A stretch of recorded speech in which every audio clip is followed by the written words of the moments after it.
Ibu Kota Nusantara atau IKN Nusantara di Kalimantan Timur kini jadi buruan para pengusaha properti. IKN Nusantara hanya kalah dari Jabodetabek sebagai tujuan investasi properti di Indonesia. Kepercayaan para pemain properti ini meningkat menyusul pembangunan infrastruktur dasar yang masif di IKN Nusantara. Dilansir dari Kompas.com, hal ini terungkap dalam Property Outlook Survey yang diterbitkan Knight Frank Indonesia, Kamis, tanggal 1 Desember tahun 2022. IKN menjadi pilihan nomor 2 atau sebanyak 15% responden, mengalahkan Surabaya, Bandung, dan Bali. Namun, posisi IKN berada di bawah kawasan Jabodetabek yang terus-menerus jadi pilihan favorit responden dengan angka 51%. Country Head Knight Frank Indonesia Wilson Khalid menuturkan, di antara banyak pemangku kepentingan yang menjadi responden survei ini adalah para pengembang besar. Mereka bahkan menilai konsep pengembangan IKN cukup memberikan rasa percaya diri pasar, bahwa ada peluang yang bisa dikembangkan, setelah melihat upaya-upaya serius pemerintah mengerjakan sejumlah proyek infrastruktur dasar. Salah satu raksasa atau pengembang besar yang memiliki spesialisasi di subsektor hotel dan mal bahkan beranggapan, "It's not bad," ungkap Wilson kepada Kompas.com, Rabu, tanggal 1 Desember tahun 2022.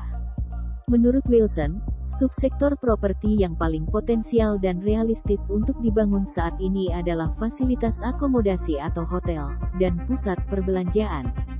Lantas, mengapa IKN bisa bertengger dalam radar utama pemangku kepentingan sektor properti sebagai pilihan nomor 2? Senior Research Advisor Knight Frank Indonesia Syarifah Syaukat menuturkan, sinyal pasar terkait pengembangan IKN cukup confident. Pemerintah menggandeng sejumlah investor baik asing maupun nasional untuk lambat laun membangun infrastruktur fisik. Ada beberapa negara yang turut berkontribusi membangun IKN.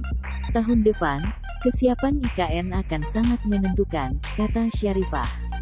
Direktur Knight Frank Indonesia Sindiani Surya Adinata menambahkan, berkaca pada negara lain, seperti Korea Selatan, pemerintah akan merelokasi ratusan ribu ASN TNI Polri, serta pegawai BUMN dan menempati hunian-hunian yang telah dibangun di IKN. Merekalah yang akan menjadi captive market properti-properti yang dibangun para pengembang. Meskipun proses ini tidak bisa dilakukan secara langsung, melainkan bertahap, ujar Cindy. Menurut Cindy, sudah ada sejumlah pengembang yang menyatakan ketertarikannya melihat prospek IKN. Tapi memang, tahap awal ini sangat krusial dan penting untuk dapat membawa captive market sebagai daya tarik IKN. Salah satu pengembang yang sudah menyatakan minat dan ketertarikannya untuk ikut berkontribusi membangun IKN adalah Ciputra Group melalui entitas anak PT Ciputra Residence. Direktur PT Ciputra Residence Agus Surja Wijaya mengatakan, surat minat dan ketertarikan membangun sudah disampaikan kepada Otorita IKN (OIKN). Surat minat sudah disampaikan, setelah market sounding digelar pada Oktober lalu. Dan OIKN juga terus berkomunikasi aktif dengan kami, Imbu Agus menjawab Kompas.com. Agus mengatakan PT Ciputra Residence menunggu arahan selanjutnya dari Otorita IKN. Mereka membutuhkan apa yang dapat kita bangun, itu yang bisa kami lakukan, cetus Agus.